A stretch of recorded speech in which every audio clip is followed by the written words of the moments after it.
Sí,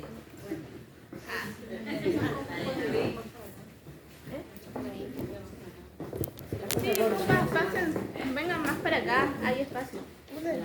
Vengan a sentarse. Así estamos todas.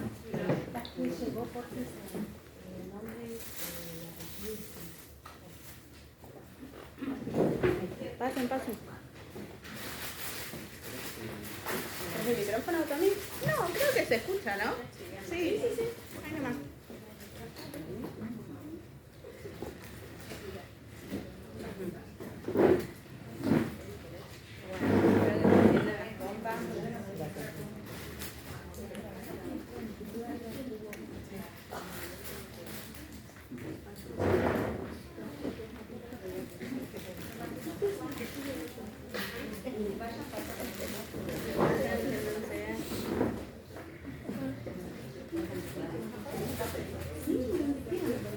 Acá hay otra silla. Sí.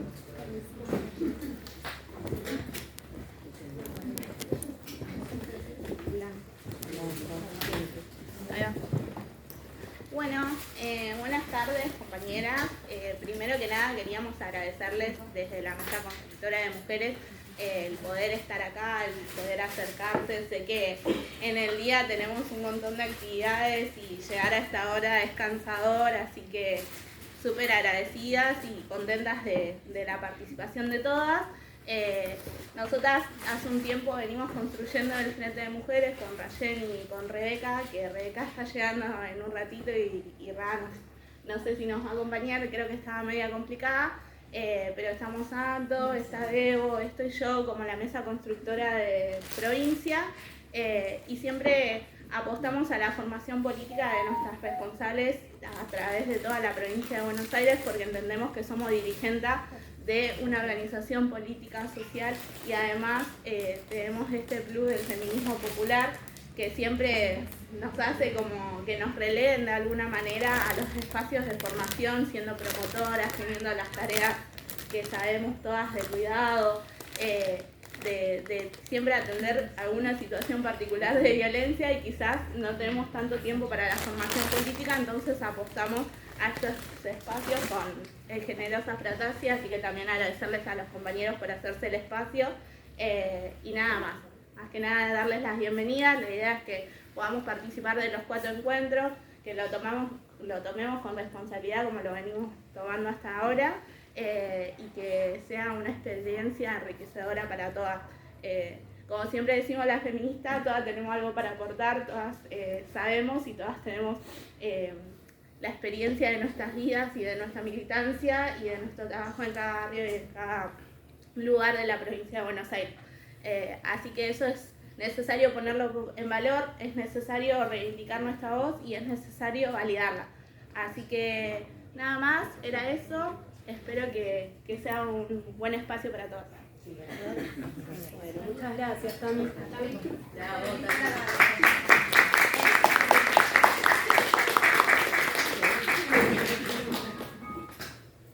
Bueno, vamos a ver de todas formas. Por ahí es más ameno hablar así, prefiero el micrófono, ustedes digan, no sé. Por la filmación también. Por la filmación decís. ¿Funciona? Sí, funciona.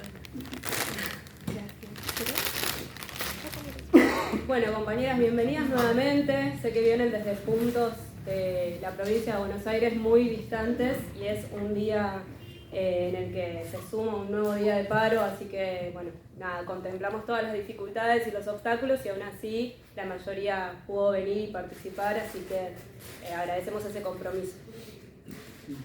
Por otro lado, también queríamos agradecerles la invitación que nos hicieron, que en un principio fue más una invitación a la usina. Pacheco es compañero, integrante, miembro de la Usina del Pensamiento Nacional y Popular. Yo soy integrante del Instituto Generosa Fratasi. Mi nombre es Marie, para quienes no me conocen. Y bueno, tomamos un poco esta iniciativa desde el Instituto Generosa Fratasi y les hicimos una contrapropuesta. Este es el primer encuentro de, en principio, lo que habíamos pensado como tres espacios de formación, de debate, de discusión, un poco de charla, debate, pero también con una parte de taller para que podamos debatir entre todas. Que consta, particularmente este espacio va a ser teórico-epistemológico. Vamos a tratar de ahondar sobre el punto de vista popular, sobre el punto de vista transfeminista popular. Vamos a trabajar un poco lo que es el concepto de democracia, de pueblo, de Estado-nación, para después dar paso a un segundo encuentro que sea más de historización de las luchas, del movimiento de mujeres y demás. Y la idea era cerrar con un tercer encuentro más de coyuntura, porque teníamos ganas sobre todo de escucharlas a ustedes, que son las que intervienen cotidianamente en la coyuntura, así que la idea era un poco en principio eso, pero vamos a ver cómo lo reformulamos, porque nos invitaron también a participar de las 4 instancias, así que bueno, paso a paso iremos viendo, pero en principio estamos contentos de dar inicio a este primer encuentro, desde el que queremos abordar el punto de vista transfeminista popular, o que instalan los nuevos feminismos contemporáneos, digamos. Desde el movimiento Evita se habla mucho de transfeminismo, entonces nos interesaba mucho, estuvimos trabajando diferentes autores y temáticas para poder traerles esta propuesta. Hicimos una elaboración, un punteo que queríamos compartirles acá con Pacheco, y plantear el punto de vista. A nosotros nos parece fundamental porque creemos que para hablar de la constitución de la categoría del pueblo, partir desde el punto de vista transfeminista popular instala de alguna manera modos diferentes de leer la constitución de ese sujeto pueblo en estos tiempos contemporáneos. A la vez también el transfeminismo popular no podemos obviar que permite pensar de otro modo al sujeto trabajador, en donde no solo se piensa ya en términos de el obrero asalariado, que conocimos con el Fordismo y que luego entró en crisis con el neoliberalismo, con el obrero que produce mercancías, sino más bien entran en juego otras dimensiones, porque eso deja de lado el conjunto de tareas no asalariadas que permiten básicamente la reproducción de la clase, no asalariadas, invisibilizadas, ocultadas a lo largo de la historia, y que en general está a cargo de mujeres, mayoritariamente a cargo de mujeres, y que a la vez le han dado un destino biológico, natural, o también le han dado un destino de amor, una de esas tareas por amor. Bueno, para nosotros, para empezar, nos parecía importante entonces elaborar los puntos de vista, Desde dónde pensamos cuando pensamos el transfeminismo, desde dónde pensamos cuando pensamos el punto de vista popular, y nos parecía interesante traer la cuestión de que es una perspectiva que se asume partisana. Cuando nos referimos a ese término, creemos que partisana viene de parte. Cuando nos referimos a ese término, creemos que intenta pensar el todo desde la singularidad. Cuando decimos la parte, nos referimos a los movimientos desde abajo, desde las periferias, desde las mujeres y las disidencias. Ahí también nos gustaría escucharlas a ustedes, cómo actualmente mencionan la palabra disidencia, si le llaman diversidades, si le llaman disidencias, si le llaman cuerpos feminizados. Hay toda una discusión ahí de no utilizar ese término, así que estaría bueno ver cómo lo utilizan ustedes. Y nos parece que desde ese ángulo, desde esa parte, se elabora, se ilumina también todo el tema, y se puede trabajar y pensar todo el tema de la explotación, de la dominación y de la sujeción que sufrimos cotidianamente las mujeres y el pueblo, de un nuevo modo,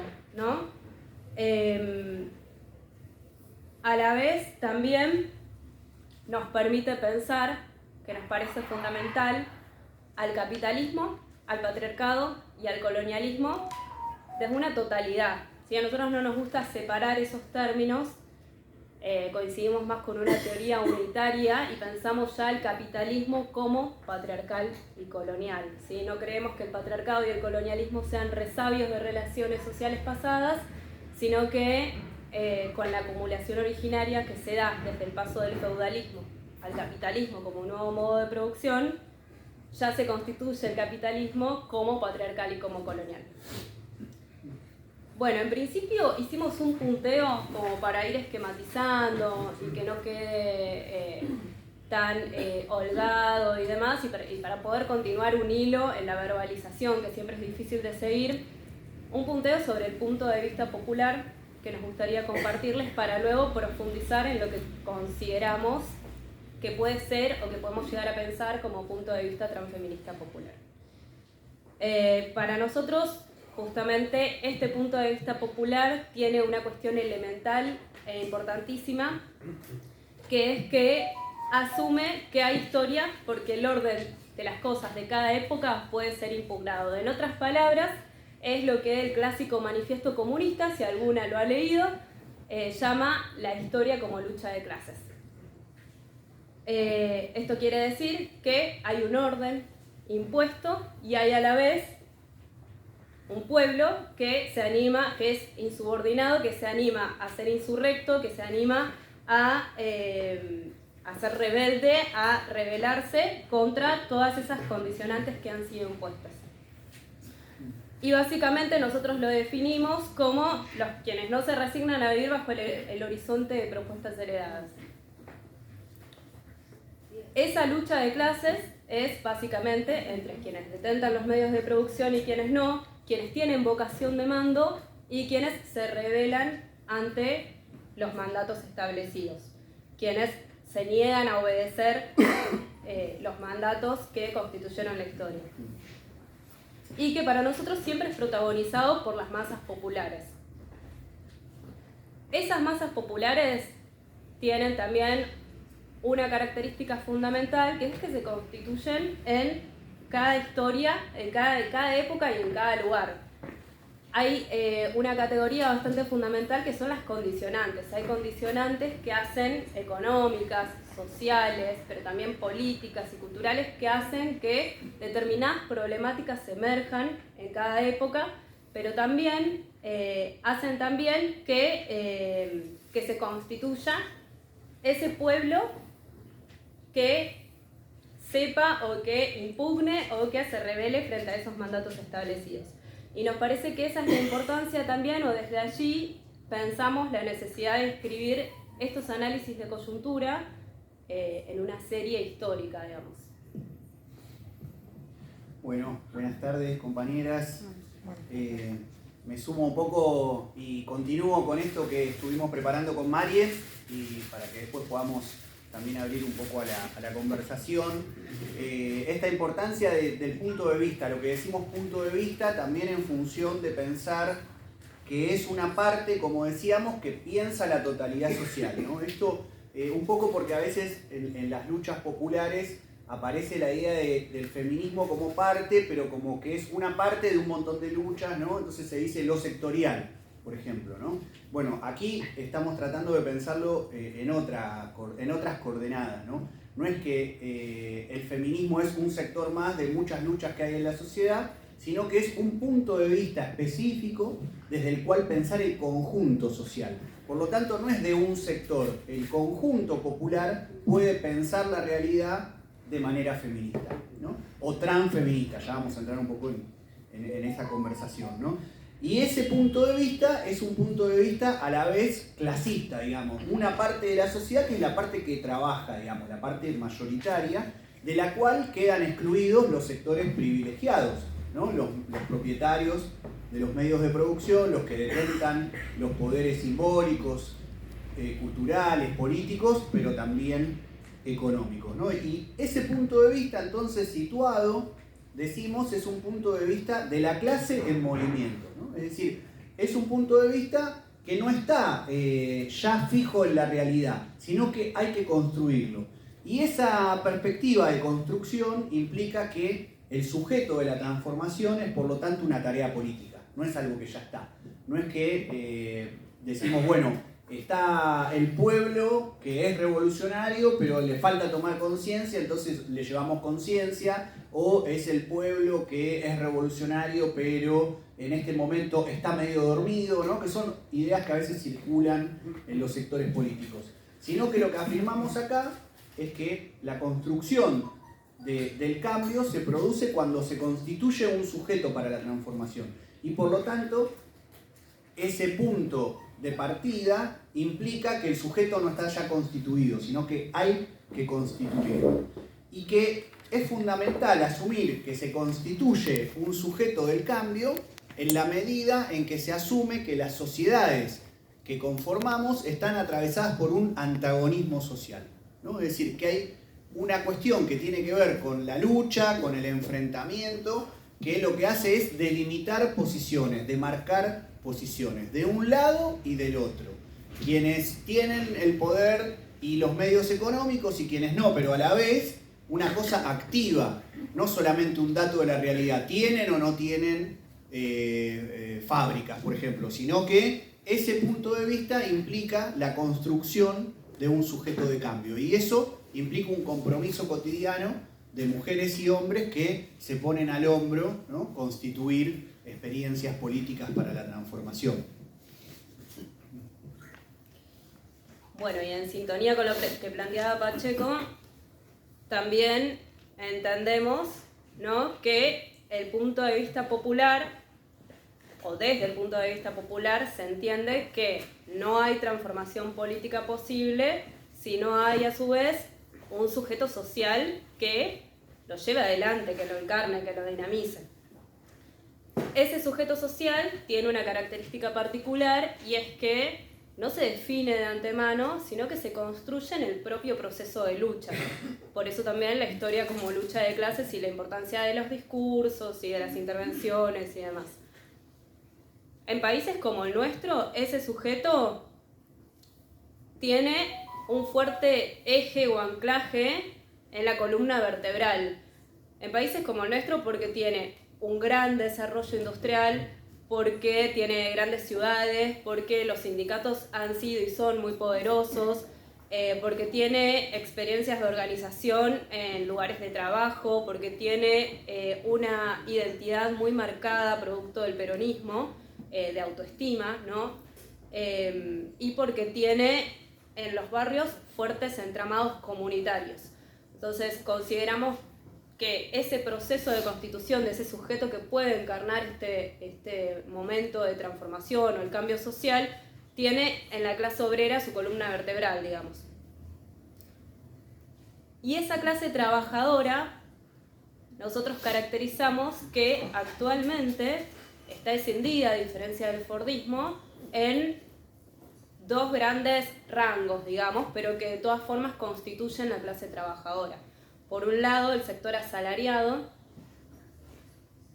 que están mayormente organizados en sindicatos, pero también por el otro lado, lo que solemos llamar desde el Instituto Generosa Fratasi el precariado o el precariado en acción, no por una cuestión de precario, sino por ese sector de las periferias que se organiza, que se autoinventa su propio trabajo producto de la exclusión del neoliberalismo, y que está organizado, que es clave estar organizado para producir un cambio social, pero fundamentalmente en los movimientos populares, que tienen fuerte anclaje territorial y dinámicas de matriz comunitaria, que bueno, ustedes lo saben de sobra, ¿no? Son también sus actividades cotidianas. Bueno, y las características también de un país como Argentina, ¿no? Pensar eso, ¿no? El punto de vista entonces de los feminismos, de los sectores del pueblo, en la lucha contra los sectores poderosos, no se libra de igual manera en cualquier país del mundo. Nosotros, en estas tierras del sur, digamos, tenemos una característica, que es que somos países que hemos estado atravesados por una fuerte dependencia dentro del mercado mundial capitalista de las potencias que estructuran ese orden, ¿no? Entonces, ha sido parte también del proceso de constitución de la Argentina como país, ser un país dependiente de las economías que se denominan centrales.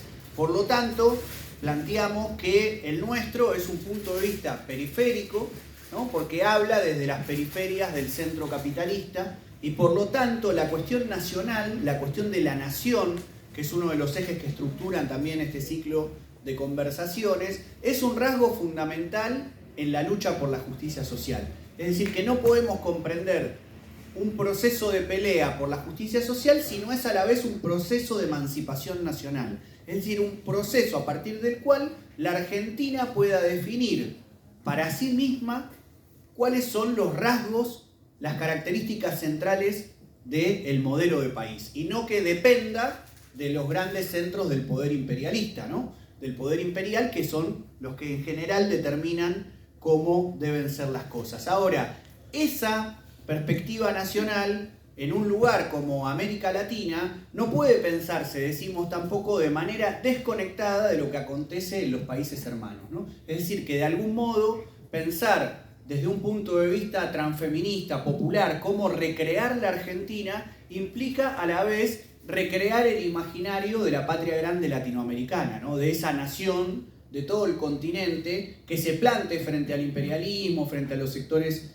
de poder mundial, con un proyecto de conjunto, ¿no? Como soñaron San Martín, Bolívar, ¿no? O el Che Guevara. Podemos ir viendo los ejemplos de distintos momentos históricos donde aparecen referencias políticas que plantean el problema de la nación, ¿no? Juana Zurduy. Bueno, ahí podemos después, luego, en el segundo encuentro, vamos a ver un poco la cuestión histórica, también por qué se repiten siempre nombres masculinos a la hora de pensar la historia, ¿no? Y qué esconde de algún modo esos modos de nombrar el proceso histórico, y cómo a partir de las luchas de los últimos años, esas formas de rescatar también los sueños de una perspectiva latinoamericana tiene en cuenta el punto de vista del transfeminismo popular. Bueno, vamos a dar paso como a una segunda sección, digamos, al punto de vista transfeminista, pero no cualquier transfeminismo, sino transfeminismo popular, como veníamos trabajando ese concepto.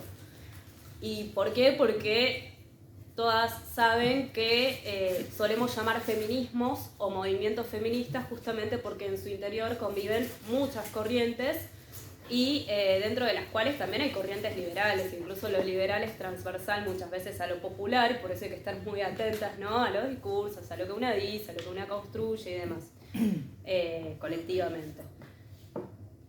Y acá quiero hacer también un autobombo por el sacrificio que venimos haciendo este año con el compañero Lucas y con Pacheco. Todos los viernes y todos los sábados a la mañana estamos cursando un programa de estudios críticos con docentes, es un programa de la UBA que nos invitaron a participar, en donde se intenta pensar la construcción, el puente, los vínculos que hay entre lo nacional popular y el marxismo.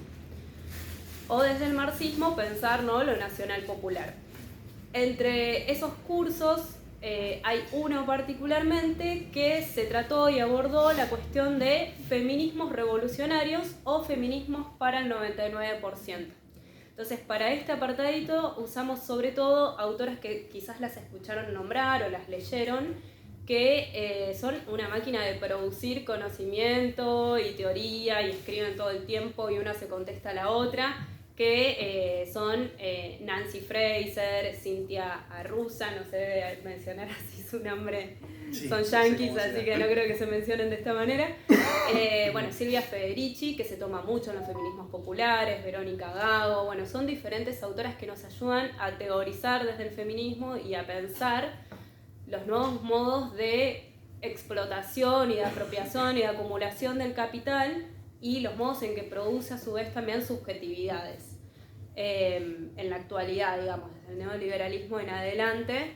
Entonces tienen diferencias que la verdad que hay que mirar con lupa, que no nos vamos a detener en eso en este momento entre ellas, pero todas tienen una característica en común y es que son feministas revolucionarias y se plantean desde una perspectiva materialista. Que es un método marxista básicamente que lo que permite es analizar el capitalismo, el patriarcado y el colonialismo como una misma cosa, digamos, ¿no? Que no son lo mismo, pero no son autónomos tampoco. No se puede pensar a uno sin pensar al otro, sin mencionar al otro. Bien, y desde ese punto de vista queremos también proponerles pensar el transfeminismo, que nosotros creemos que a diferencia de otras corrientes incluye en su seno, cuando discute todas las cuestiones que atañen a las mujeres, también a la diversidad. Vuelvo a repetir, me gustaría saber cómo lo llaman ustedes, a la diversidad, a la disidencia, a la comunidad trans, no deja por fuera todas esas cuestiones y problemáticas que llegan al colectivo disidente. Y a la vez es para nosotros este punto de vista un transfeminismo que promueve, como les decía, una perspectiva materialista que nos ayuda a pensar desde una teoría unitaria cómo es esa explotación desde el capitalismo, esa opresión desde el patriarcado y esa dominación desde el colonialismo mirado desde una teoría unitaria. O ustedes en el Frente de Mujeres utilizan mucho el término interseccionalidad, lo leímos en su documento. Así que también estaría bueno debatir eso, cómo lo vivencian, cómo lo leen, cómo lo piensan, si la interseccionalidad sí distingue un poco más entre cada uno y cree que hay que básicamente entender la opresión, la dominación y la explotación, pero como si fueran cosas diferentes. Nosotros nos posicionamos más desde la teoría unitaria, pensando al capitalismo ya patriarcal y ya colonialista. Y a la vez, esta perspectiva nos permite cuestionar al sistema en términos sociales y en términos económicos, como hace el feminismo popular del Frente de Mujeres Evita, pero también en términos políticos y en términos culturales, como también intentan instalar. Incluso también incorporando cuestiones climáticas ambientales, ¿no? Que están muy en auge con este nuevo despojo del neoliberalismo. A su vez también es un transfeminismo que pone en discusión la división y la jerarquización entre trabajo productivo y reproductivo, tan presente en los inicios del capitalismo, pero que sigue vigente hasta ahora, a pesar de que la situación cambió bastante, a pesar de que las mujeres entramos masivamente al mercado laboral, pero entramos en el neoliberalismo ya precarizadas, ya flexibilizadas, y hay una feminización en general de las economías y demás en tanto precarización y flexibilización. Así que creemos que este punto transfeminista popular nos permite también discutir sobre esa división y jerarquización que se produce entre lo productivo y lo reproductivo. Bueno, en el mismo sentido, lo que planteamos es en relación a la discusión en torno a la conquista de derechos, ¿no? Como que el transfeminismo popular, entendemos de algún modo, lo que hace es tratar de conquistar y ampliar derechos, no sé, cupo laboral trans, igualdad de pago en salario a hombres y mujeres por igual tarea, etcétera, pero que a la vez que va peleando legalización del aborto, las reivindicaciones que haya, ¿no? En un momento determinado, cualesquiera que sean, que logren conquistar y ampliar derechos, ¿no? Conquistar nuevos y ampliar los existentes, resulta fundamental, pero sin olvidar la cuestión fundamental que este tipo de sociedades como las que vivimos, ¿no? Sociedades capitalistas, se estructuran siempre sobre la base de divisiones que generan jerarquías, ¿no?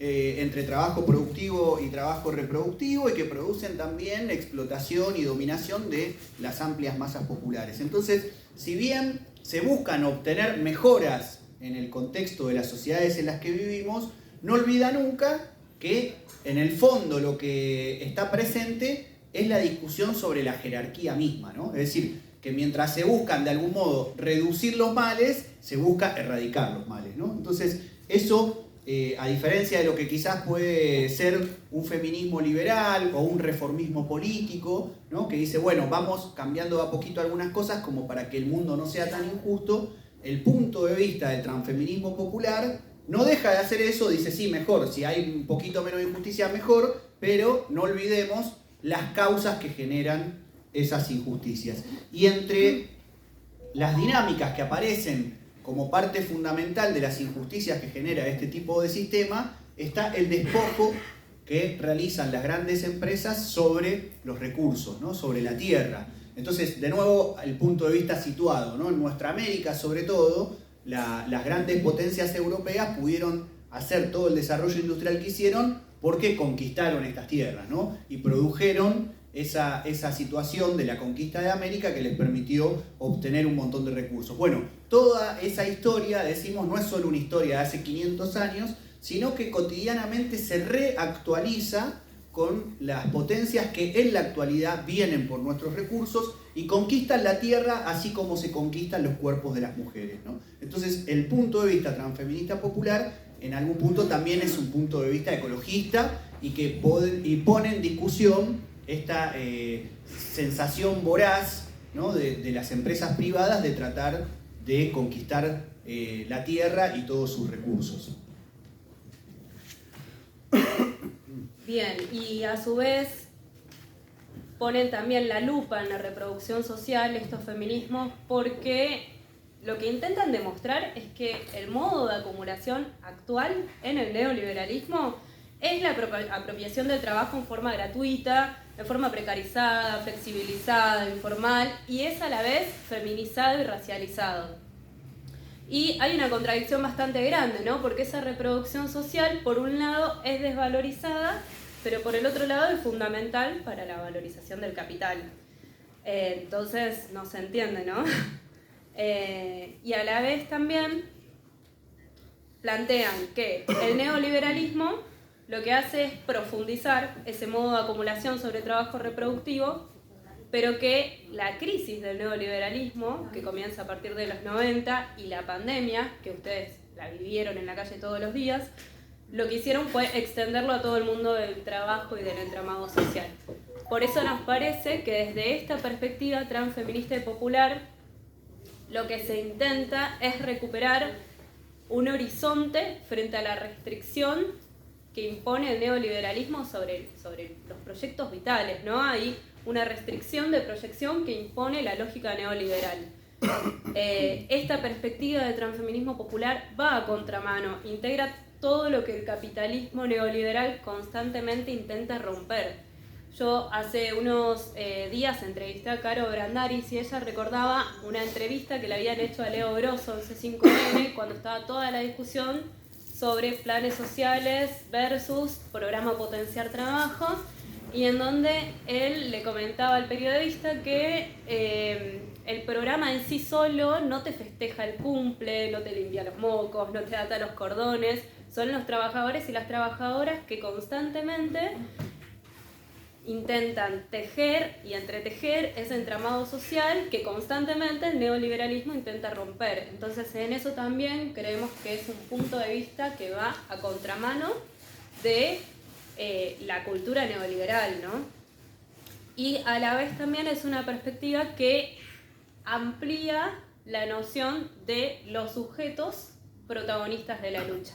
Esto quiere decir que no tiene en sus filas solo a mujeres por tener vulvas, sino que también incorpora la lucha disidente, incorpora lo que decíamos recién sobre las luchas ecológicas, ambientales, incorpora a los compañeros varones, pero nunca pierde de vista el punto de vista popular, ¿no? De clase que vive de su trabajo, digamos. Eso es importante, no perder de vista ese foco, ¿no? Se amplía la noción del sujeto protagonista, pero ese sujeto protagonista a la vez está inscrito en una noción de clase.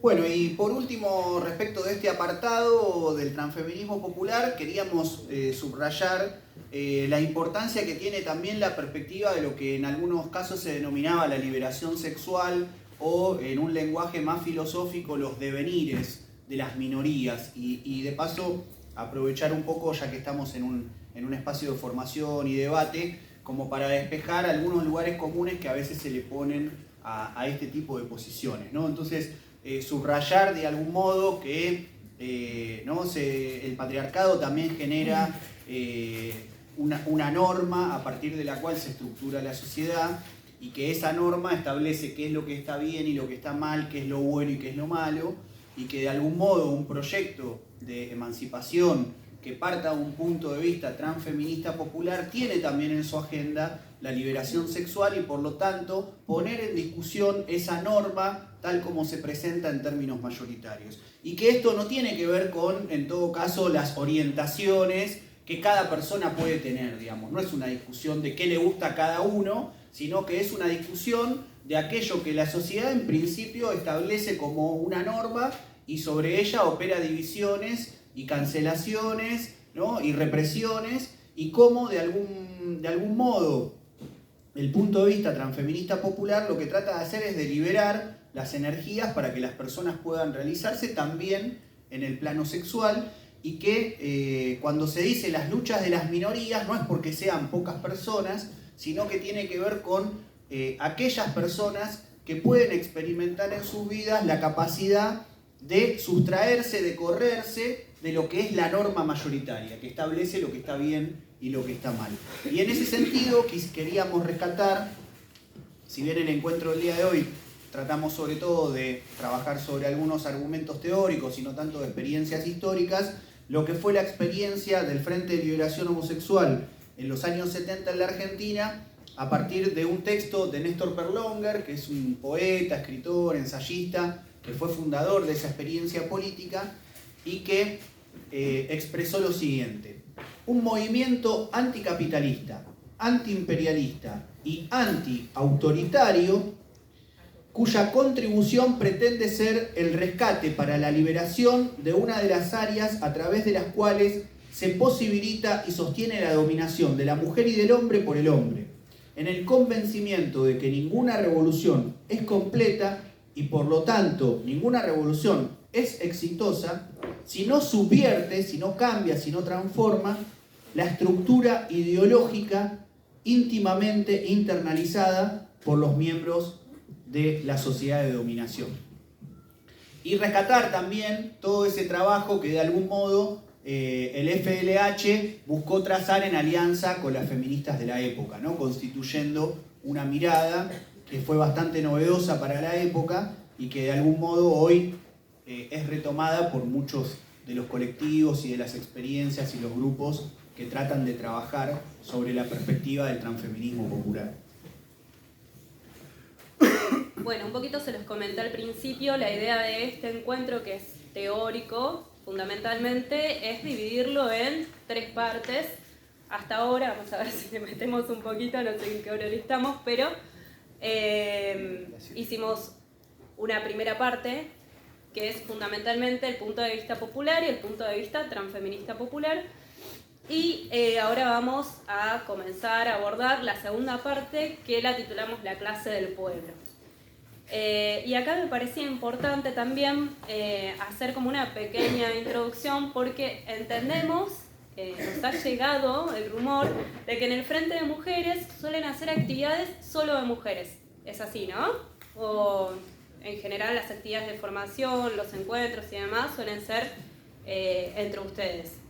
Y acá queríamos traer algunos planteos también, bueno, del por qué, ¿no? Estamos dándolo en una especie de binomio con un varón, hombre, así, sin H y con B corta, heterosexual, creemos. Y nada, me parecía importante traer un poco los planteos de Silvia Federici, que la mencionamos hace un rato, sobre lo que ella teorizó como la morada oculta de Marx, ¿no? Y vamos a mencionarlo así como a grandes rasgos porque el marxismo es inacabable y es muy inentendible. Yo puedo seguir leyendo y cada vez lo entiendo menos, así que a grandes rasgos, un poco lo que se intenta criticar en Marx. Marx hace algo muy grandioso frente a los economistas clásicos de su época, él también es un economista clásico, que es que plantea que detrás de la circulación, ¿no? Estudia fundamentalmente las relaciones sociales y las producciones capitalistas, que detrás de la circulación hay una morada oculta e invisibilizada, que es la producción social y las relaciones sociales que se desprenden de esa producción, ¿no? Cómo se produce en el capitalismo, el plusvalor que se queda el patrón, ¿no? Un montón de cuestiones que no vamos a entrar demasiado en detalle, pero estudia fundamentalmente la producción social. Las feministas lo que hacen, y principalmente Silvia Federici es una de las pioneras, plantea que en realidad pone una lupa y detrás de esa morada oculta que Marx establece como la producción detrás de la circulación, en realidad detrás de la producción está la reproducción social, ¿no? Que es lo que fabrica la mercancía más valiosa para el capital, que es la fuerza de trabajo, es decir, fabrica a los trabajadores y a las trabajadoras. Esa reproducción social es llevada a cabo fundamentalmente por mujeres, es lo que venimos discutiendo desde que comenzó el encuentro, y es lo que quizás se discute mucho ahora como tareas de cuidado, que también son tareas de reproducción social, ¿no? Que están desvalorizadas, pero que a su vez generan un valor importante y como primicia no hay tecnología que pueda reemplazar ese trabajo. Por ende, conviene que siga siendo desvalorizada, invisibilizada, que no se discuta, que no se hable sobre la cuestión. Bueno, y un poquito queríamos como inaugurar esta segunda parte de esta manera para poder hablar concretamente del pueblo y de los nuevos modos que instauran de alguna manera posicionarse desde el lugar de la reproducción social para hablar del sujeto pueblo.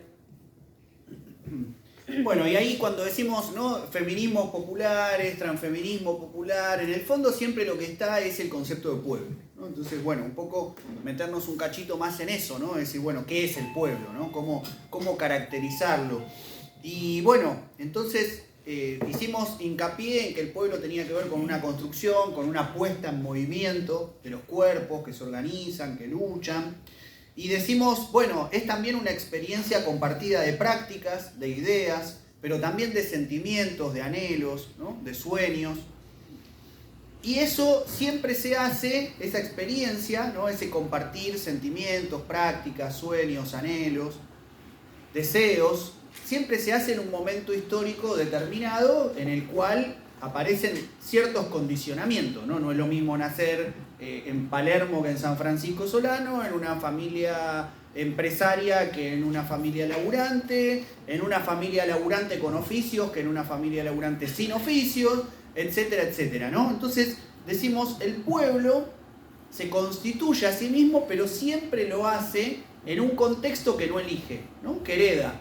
Entonces, la construcción de una perspectiva de transfeminismo popular no puede dejar de tener en cuenta que tenemos un carácter ambivalente, es decir, que las personas que formamos parte del pueblo somos a la vez dos cosas. Somos objetos de la dominación, de la explotación, y a la vez rompemos con esa objetividad constituyéndonos en sujetos que buscamos la transformación. Ese doble carácter es lo que nos permite pensar justamente cómo podemos estar sumergidos en situaciones de explotación, de dominación, de sujeción subjetiva, pero a la vez somos capaces de romper con esa situación para crear otra cosa diferente. Entonces, el punto de vista del transfeminismo popular no deja de tener en cuenta esta doble relación objetiva-subjetiva, ¿no?, que se nos presenta en nuestras experiencias frente al mundo. Y para poder pensar en un proyecto transformador, es importante que entendamos que siempre estamos en ese límite entre la herencia y la invención, ¿no?, entre lo que nos viene del pasado y aquellos que somos capaces de generar para romper con ese pasado, ¿no?, o para tomar cosas que nos dan fuerza de ese pasado para un futuro diferente. Bueno, y un poquito nos gustaría ahondar sobre qué sería pueblo, quiénes serían pueblo en el capitalismo. Y para nosotros tienen dos elementos constitutivos. Tiene por un lado un elemento objetivo y por el otro lado un elemento subjetivo. En el capitalismo, objetivamente, pueblos serían, esto cuesta mucho a las personas que venimos del trotskismo, creo que yo sola igual por suerte, pero objetivamente serían todos aquellos que podrían enfrentarse al gran capital. Es decir, trabajadores que, como dijimos hace un rato, son los asalariados, pero también los que integran la economía popular y luchan en pos de mayores conquistas. Las capas de estudiantes y profesionales, los pequeños propietarios y los comerciantes, los pequeños y los medianos productores, urbanos y rurales, ¿no? E incluso, y esta parte es polémica pero es muy interesante, los burgueses que traicionan a su propia clase, ¿no?, y que deciden sumarse a una transformación social, a un cambio social. Entonces, objetivamente, pueblo sería todo aquel que quiere, no solo se siente parte del pueblo, sino que se siente parte de una acción colectiva para transformar la sociedad en la que vive. Y a su vez también está compuesto por un elemento subjetivo que es toda aquella franja de la población que asume que no quiere seguir siendo víctima de las injusticias que se padecen en este sistema y que, por lo tanto, decide protagonizar un proceso de transformaciones.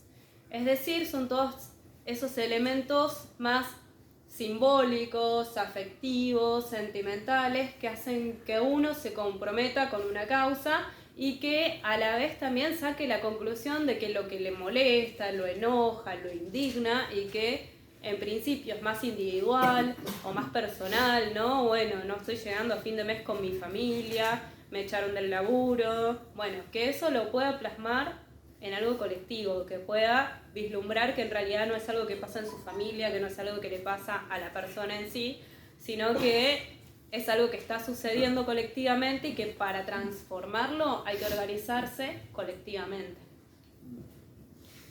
Bueno, y este punto de vista nos plantea un desafío enorme, que es entender que de algún modo los procesos de lucha política por transformar las sociedades tienen también dos dimensiones. Una dimensión que podemos llamar macropolítica, ¿no? Vieron que los diarios o las revistas, los portales de internet o la televisión, la radio, muchas veces se habla de la macroeconomía, la macropolítica, ¿no? Bueno, es decir, como son los grandes conjuntos, ¿no?, institucionales, sociales, que de algún modo lo que van a hacer es estructurar la sociedad, ¿no? Ahora, y eso es parte de la lucha, ¿no? Obviamente, que puede ser, por ejemplo, desde presentarse una elección para disputar en un municipio, como la compañera Mariel Moreno, y ganarlo y gestionarlo desde otro punto de vista, o puede ser tratar de meter compañeros o compañeras en el Congreso Nacional, donde en general, ¿no?, es como una cuestión de una institucionalidad donde llegan otro tipo de personas que no son las que nacen, desarrollan sus vidas en el campo del pueblo, pero se meten ahí para tratar de legislar a favor de los sectores populares, etc. En la actualidad, por ejemplo, el Movimiento Evita cuenta con Leo Grosso por la provincia de Buenos Aires y con Edu Tonioli por la provincia de Santa Fe. Bueno, los centenares de compañeras y compañeros que pueden estar interviniendo en un municipio, en concejalías. Bueno, las grandes instituciones que en general rigen el comportamiento de las personas son un plano, decimos, una dimensión, la dimensión macropolítica. Pero luego existe también una dimensión micropolítica, una dimensión que tiene que ver quizás con la experiencia de los grupos, de los colectivos, de las formas de vincularnos entre las personas al interior de las experiencias, y que a diferencia de lo que pasa con los grandes conglomerados sociales que, por ejemplo, tienden a generar identidades, ¿no?, que unifican posiciones, que permiten, por ejemplo, en el caso del pueblo, que un montón de miradas dispersas constituyan una mirada para enfrentar a un enemigo. En el plano de la micropolítica tiene que ver con otras formas, otros tiempos, ¿no?, otras dinámicas que hacen que podamos también poner a la vez en discusión no solo lo que parecen ser los grandes problemas de un país, sino también las experiencias concretas, puntuales, que tienen que ver con nuestras vidas en los lugares donde actuamos concretamente, ¿no? Entonces, por ejemplo, las formas en que las militancias se vinculan entre sí. Bueno, claro, si uno pone la discusión entre me hablaste mal o vamos a enfrentar una gran empresa, claro, queda como una cosa chiquita, ¿no?, como una cosa secundaria, se dice a veces, sin importancia. Sin embargo, acá lo que queremos rescatar es que el punto de vista de la micropolítica es fundamental a la hora de pensar en cómo constituimos esas organizaciones que pensamos que tienen que ser los gérmenes de una nueva sociedad, y cómo nos empezamos a vincular entre nosotros y entre nosotras en las experiencias de las que somos partes, tratando de constituir dinámicas lo más parecidas al tipo de sociedad que queremos construir. Entonces, es un contrasentido que en nombre de la necesidad de la unidad del pueblo para enfrentar a enemigos poderosos, un compañero o una compañera maltrate a otro compañero o a otra compañera, ¿no? Entonces, ¿cómo hacer para que esas dos cosas caminen de la mano, ¿no?, que no aparezcan como cosas separadas, que no se diga? Había un filósofo francés que siempre decía, siempre que se enuncia en una reunión que un problema fundamental para alguien es una cosa secundaria que hay que dejar para otra reunión, cagamos, dice. Eso nunca se va a abordar. Siempre va a haber cosas más importantes y eso va a quedar para otra reunión, ¿no? Entonces, ¿cómo hacer para entender la política de transformación a la vez de manera micropolítica y macropolítica? Porque también es cierto que si solo nos estamos fijando en los modos en que nos vinculamos en un grupo, en que llevamos adelante nuestras actividades, sin pensar el orden del conjunto de la sociedad en la que actuamos, corremos el riesgo de quedar entrampados solo en la dinámica de nuestro pequeño grupo, nuestra comunidad, etc., ¿no? Pero lo contrario también, ¿no? Es decir, cuando planteamos que eso ya no tiene que ver con los grandes objetivos de la lucha revolucionaria por cambiar toda una sociedad, olvidamos que también esa sociedad está integrada por hombres y mujeres concretos, de carne y hueso, que tienen comportamientos concretos en el día a día que es necesario modificar, no mañana, sino hoy mismo. Ahí empezamos la tercera parte. ¿Me toca a mí de nuevo? Sí. Bueno, nos hicimos un punteo porque como era un montón, si no, no íbamos a terminar más. Bueno. ¿Te puedo preguntar algo? Sí, antes claro. que sigas? Perdón. Entonces queda como por entendido que cuando se habla de micropolítico, se habla de dinámicas dinámicas para el pueblo que queramos construir, ¿no? Básicamente eso. Y después por ahí lo que no me quedó como muy claro, perdón que lo pregunte, es lo macropolítico. Sí, lo macropolítico más que nada para entenderlo como las grandes instituciones, ¿no? Los espacios de algún modo donde se consolidan esas prácticas políticas. Ahí está. ¿No? Ahí Eso. está. Lo estamos pasando todo medio rápido porque son muchos temas. Después vamos a igual tratar de armar algún material, alguna cartilla o algo donde ustedes puedan tener algunos textos, cosas para leer o este mismo material más desarrollado. Pero bueno, ahora lo hicimos medio a modo de punteo como para hacerlo también más dinámico. Pero todas las cosas que ustedes quieran ir apuntando, no solo de preguntas, sino comentarios, cosas con las que no estén de acuerdo, luego vamos a tener un momento para trabajar sobre eso y lo podemos también retomar en los próximos encuentros. ¿Querés seguir vos con eso? ¿Sí? Sí. ¿Avanzamos?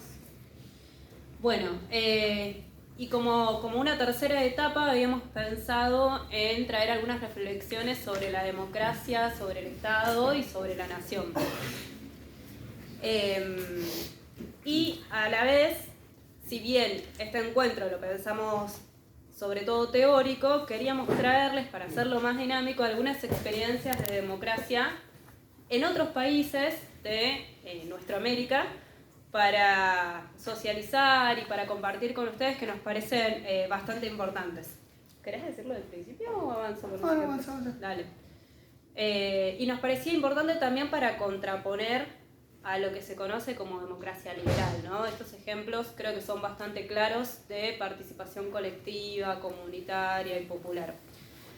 En ese sentido, ahora nos acercamos a autores como, por ejemplo, Álvaro García Linera, que nos parece que en estos tiempos contemporáneos es uno de los intelectuales, ¿no?, que más se aproxima a este punto de vista popular que queremos llegar a transmitir de alguna manera. Y bueno, él lo que propone es pensar la democracia desde 5 aspectos, que es como, en principio, como forma política del proceder sobre los recursos y sobre los intereses colectivos. Propone a la vez pensar a la democracia como proceso de renovación de los modos de decidir sobre el bien común. Propone pensar a la democracia como voluntad para redistribuir los recursos comunes. Propone pensar a la democracia como deliberación sobre cuáles son las necesidades prioritarias y los recursos disponibles. Recordemos que él además fue parte del gobierno, entonces tiene como muy elaborado todo el tema de recursos, gestión comunitaria y demás. Y propone un último punto de pensar a la democracia como producción de comunidad.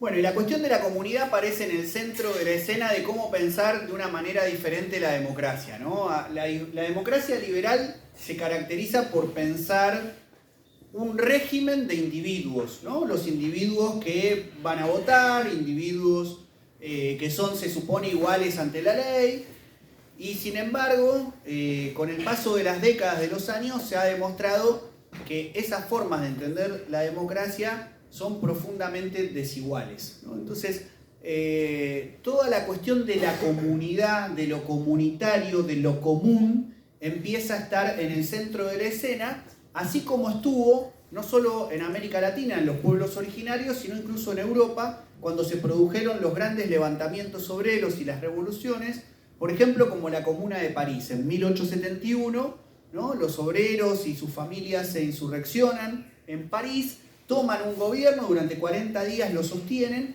y realizan algunas transformaciones que quedaron como ejemplos hasta el día de hoy. Por ejemplo, ninguna persona que ejercía un cargo público cobraba más que, no sé, un oficial panadero, por ejemplo, ¿no?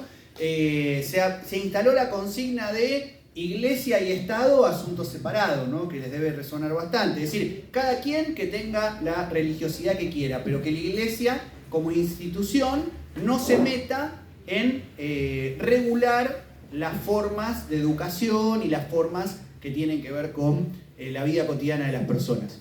¿Dónde dijiste que era? ¿Cómo? ¿Dónde dijiste que era? Eso fue en París en 1871. Luego fue una experiencia que terminó mal, como a veces sucede, porque el propio gobierno francés se alió contra los alemanes que le habían hecho la guerra para juntos ahogar en sangre la Comuna de París.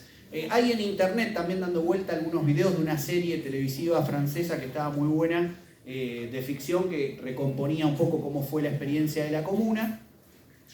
Y también aparecía en el centro de la escena esta discusión sobre lo común, lo comunitario, la comuna, que fue luego retomada, por ejemplo, por el alzamiento zapatista en México en 1994, el 1 de enero, cuando se rebelaron y después construyeron otro tipo de experiencias de organización en la selva, los pueblos indígenas, la experiencia de la revolución bolivariana encabezada por Chávez en Venezuela en los últimos 20 años, la experiencia de Evo, Álvaro García Linera y los movimientos sociales en Bolivia, e incluso podemos rastrear gran parte de esta idea de la democracia en el propio peronismo, ¿no? Que es lo que vamos a tratar de recomponer ahora muy rápidamente como 3, 4 ejemplos históricos a partir de los cuales podemos repensar teóricamente la cuestión de la democracia.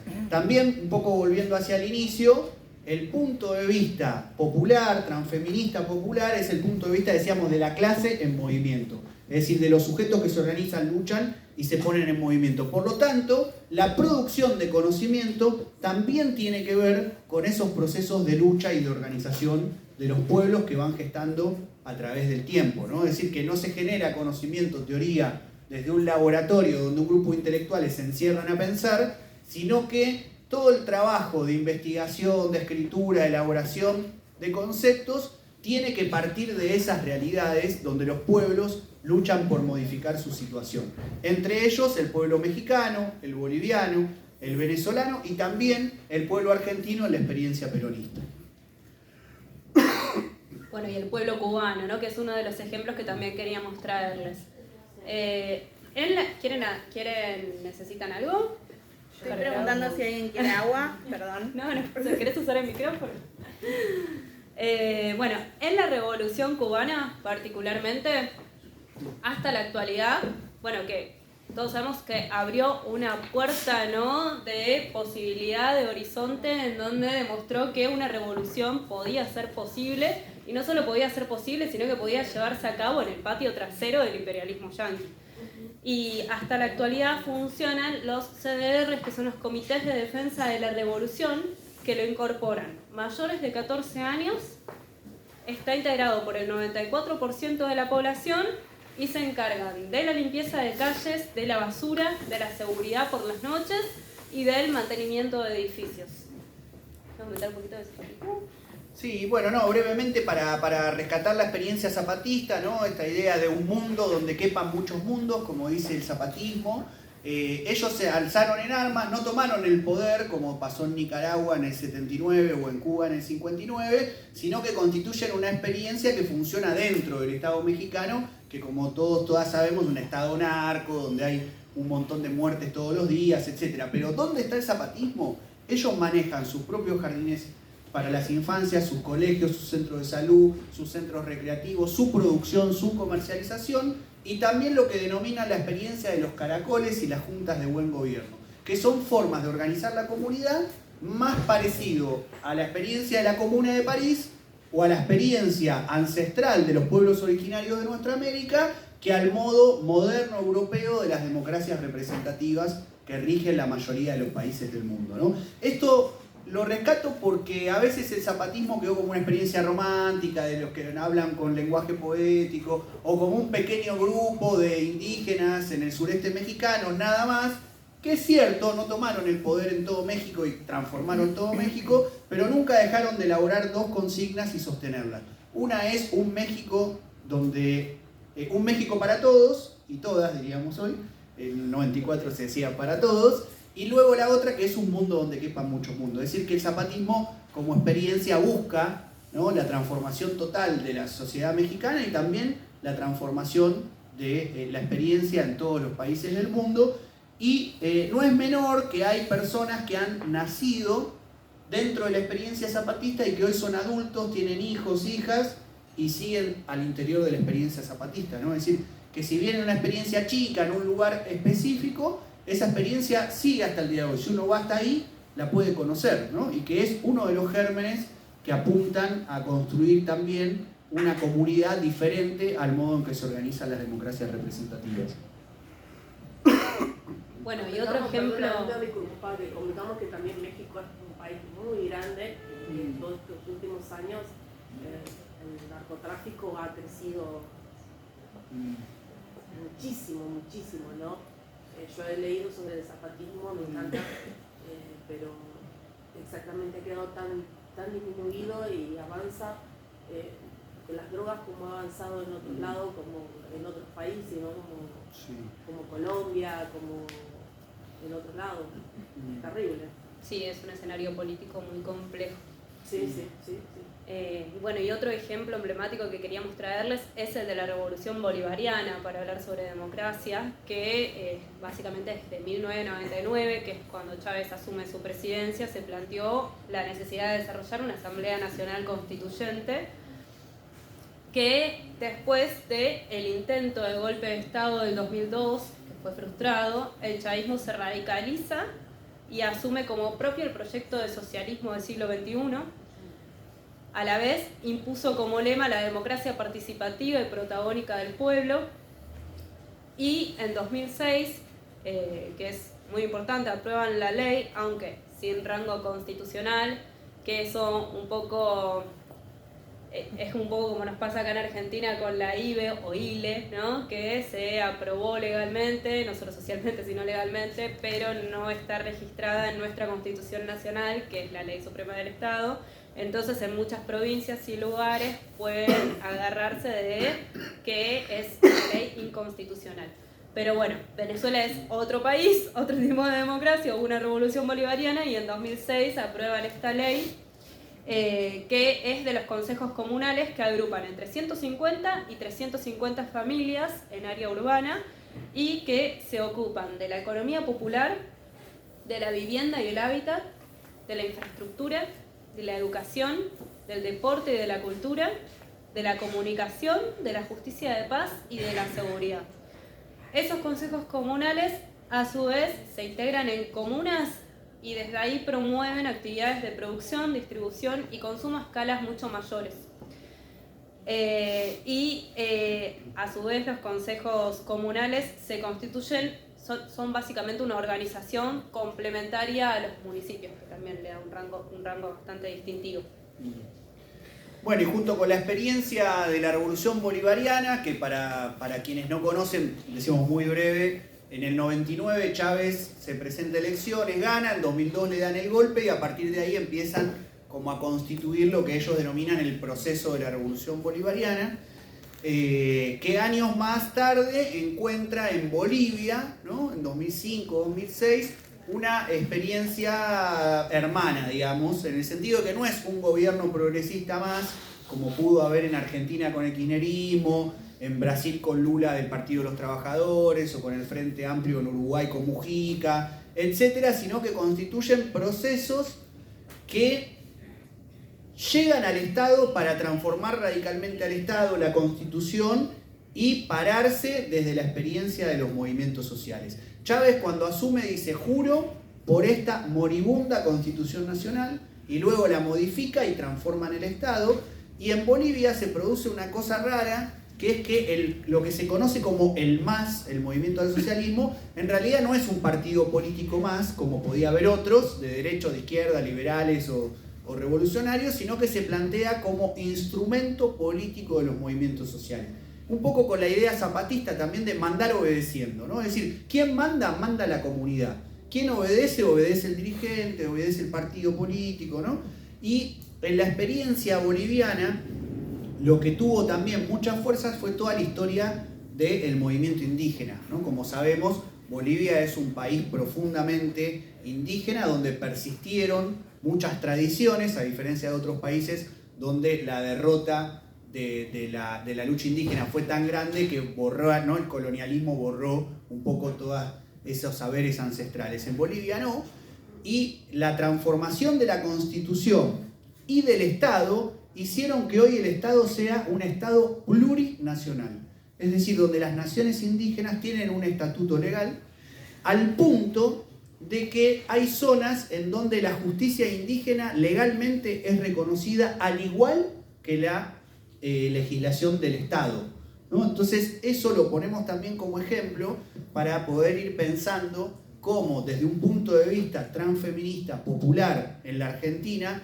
podemos ir repensando otras formas de democracia, otras formas de organizar la vida institucional que no sea la del Estado representativo europeo tal como lo conocemos hasta ahora, y para que también nos ayude a romper con esta idea que siempre está muy fuerte de que las cosas son como son porque no se pueden hacer de otra manera y en todos lados son iguales, ¿no? Esta idea muchas veces está muy instalada y desconoce todas estas experiencias que se han desarrollado, algunas muy cerquita de acá, durante los últimos años, durante las últimas décadas, y que en muchos casos, como en Bolivia, como en Venezuela, como en el sureste mexicano, como en Cuba, con sus idas y vueltas, con todos los problemas que han tenido, siguen siendo experiencias que hacen cada día otra cosa diferente a la que se hace en los países más conocidos, ¿no? Capitalistas, que son un poco las usinas ideológicas del mundo en el que vivimos. Como por ejemplo podríamos hacer un sindicato transfeminista popular solamente de mujeres y aglutinar ahí compañeros. Ya va poniendo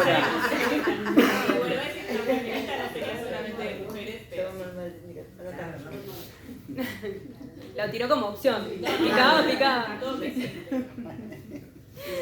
Hace Bueno. ruido porque arriba somos varones. Es verdad, igual hay muchas cosas todavía por transformar. Bueno, y hablando de modificaciones de la Constitución, no podemos no hablar de peronismo, ¿no? Y de la reforma constitucional del 49, que incorpora derechos de trabajo, de la familia, de la ancianidad, de la educación, de la cultura, y podemos seguir hasta mañana. Establece la igualdad jurídica entre hombres y entre mujeres, plantea que el capital debe estar al servicio del bienestar social, establece el monopolio estatal sobre el comercio exterior y plantea que la nación es propietaria de las minas y las fuentes de energía, a la vez obliga al Estado a prestar los servicios públicos en forma directa. A la vez también se da una situación bastante particular en 1951 en la provincia del Chaco, que es también una reforma de la Constitución en la que se establece una representación paritaria entre partidos políticos y organizaciones de la sociedad. Es decir, la CGT, la Confederación General de Profesionales y la Confederación General Económica. Y es bastante interesante para este momento actual, ¿no? En el que, bueno, sin querer meternos demasiado en el tema de la coyuntura, pero hace muy poco cuando surgió toda la discusión nuevamente de planes sociales versus programas de trabajo, en donde se planteaba, ¿no?, la no mediación de las organizaciones. Chaco es un claro ejemplo, que sienta en la mesa 50% representantes de partidos políticos, 50% representantes de esas mediaciones del pueblo, digamos, de las organizaciones. Y queríamos cerrar con una brevísima cita de Roberto Perdía, que es parte de su libro Prisioneros de esta democracia, que dice: Evita sintetizó esta experiencia afirmando: estos representantes hablarán por la propia boca del territorio. Serán la voz de la tierra, directa y clara, dirán lo que saben con pleno conocimiento de causa y pedirán lo que en justicia necesitan. Bueno, y para cerrar un poco esto que funciona nada más que como una especie de punteo, como para poder introducirnos de algún modo a cierto horizonte conceptual, ¿no? De ideas, de teorías que pensamos que necesitamos contar los sectores populares para poder tener también las armas ideológicas con las cuales enfrentar todas las adversidades que tenemos que enfrentar para construir un mundo, un país nuevo.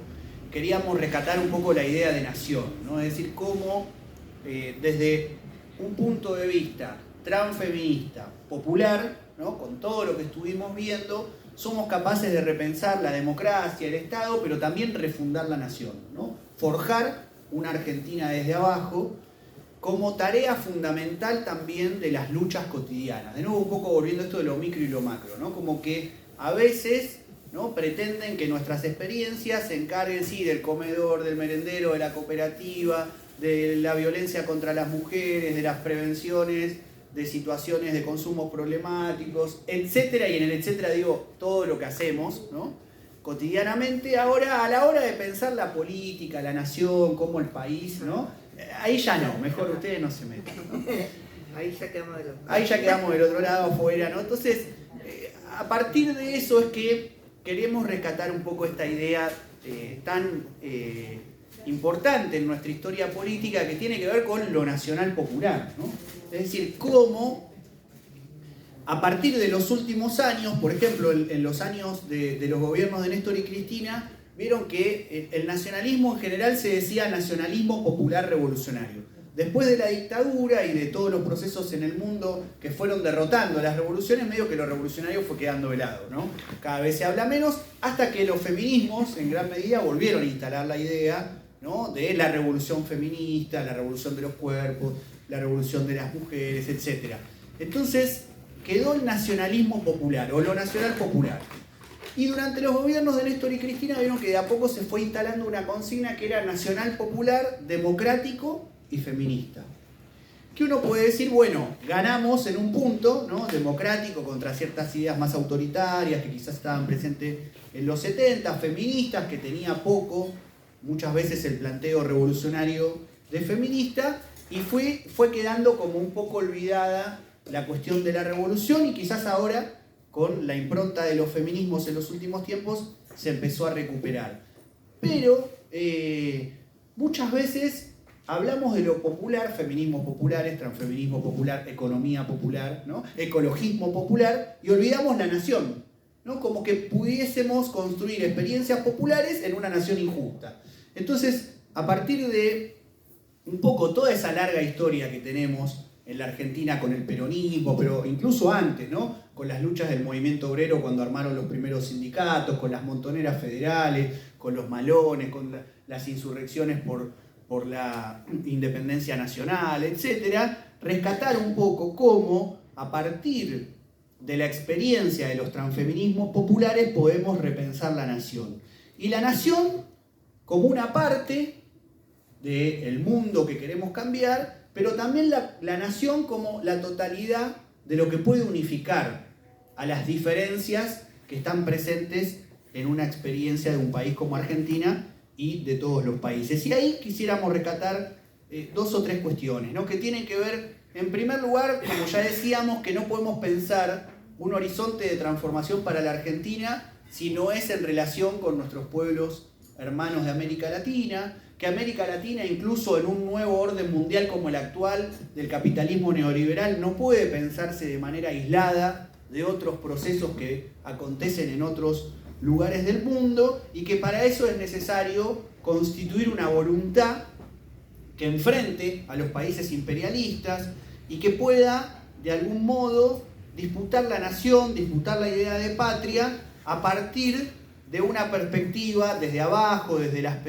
periferias, transfeminista, popular, que permita entender que los sectores populares, las clases subalternas, necesitamos salir del momento que el teórico Antonio Gramsci denominó como económico corporativo, es decir, donde una parte pelea por sus reivindicaciones, para tratar de pasar al pasaje ético-político de construcción de un proyecto para toda la sociedad argentina, ¿no? Esta idea de un México para todos y todas, ¿no? Un mundo donde quepan muchos mundos, y que en ese sentido la necesidad de constituir fuerzas que puedan gobernar un país resultan fundamentales, ¿no? No solo fuerzas que resistan, no solo fuerzas populares que enfrenten la adversidad, que hagan experiencias a niveles locales, sino que puedan darse una estrategia para toda la Argentina,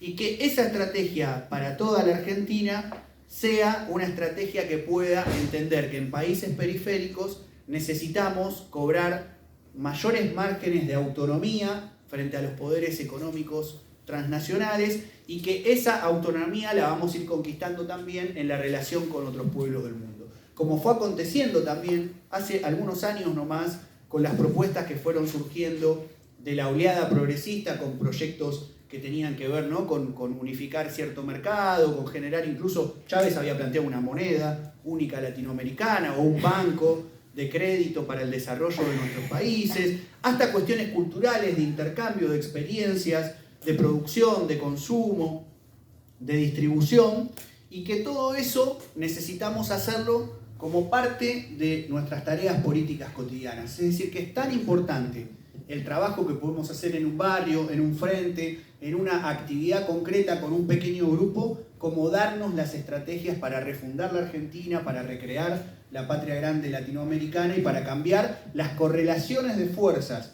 en un mundo que, como mostraron el COVID-19, la guerra entre Ucrania y Rusia, y como vienen mostrando las disputas entre los distintos bloques del poder mundial, es un mundo horrible, ¿no?, que nos conduce solamente a la catástrofe. Frente a esa catástrofe, rescatar la experiencia que estamos desarrollando los movimientos populares, y que para que podamos realmente constituir una alternativa a este sistema necesitamos poder partir desde el principio, desde donde empezamos este encuentro, que es desde un punto de vista específico para pensar toda la sociedad. Y ese punto de vista es el del transfeminismo popular. Bueno, compañeras, vamos a dar por finalizada la parte de exposición, al menos no sé qué hora es. Menos 20, 8 menos 20. 8 menos 20. Lo planteamos al encuentro hasta las 8 por el paro de colectivos, en donde muchas tienen que volver y tomar más de un colectivo y demás. Nosotros traíamos preparados una instancia más de taller, unos extractos de unos libros de las autoras que fuimos mencionando, como para que se pudiera hacer grupo, pudieran charlar entre ustedes con alguna consigna para reflexionar y cerrar con un debate colectivo, más plenaria entre nosotras. Pero bueno, sí, no nos dejan los colectivos. Así que no sé, les proponemos, sí, en 20 minutos creo que no llegamos a hacer nada. De eso. Podemos hacer un cierre general y podemos también retomar en el siguiente encuentro. Eso siempre ténganlo en cuenta, no importa que tengamos que... Además siempre vamos a retomar el hilo del encuentro anterior, así que es el momento para que puedan traer dudas que elaboren en la semana, comentarios, lo que sea. Hacemos cierre general, entonces, ¿alguna quiere tomar la palabra? No me costó entenderlo, pero ya para mi edad, ya.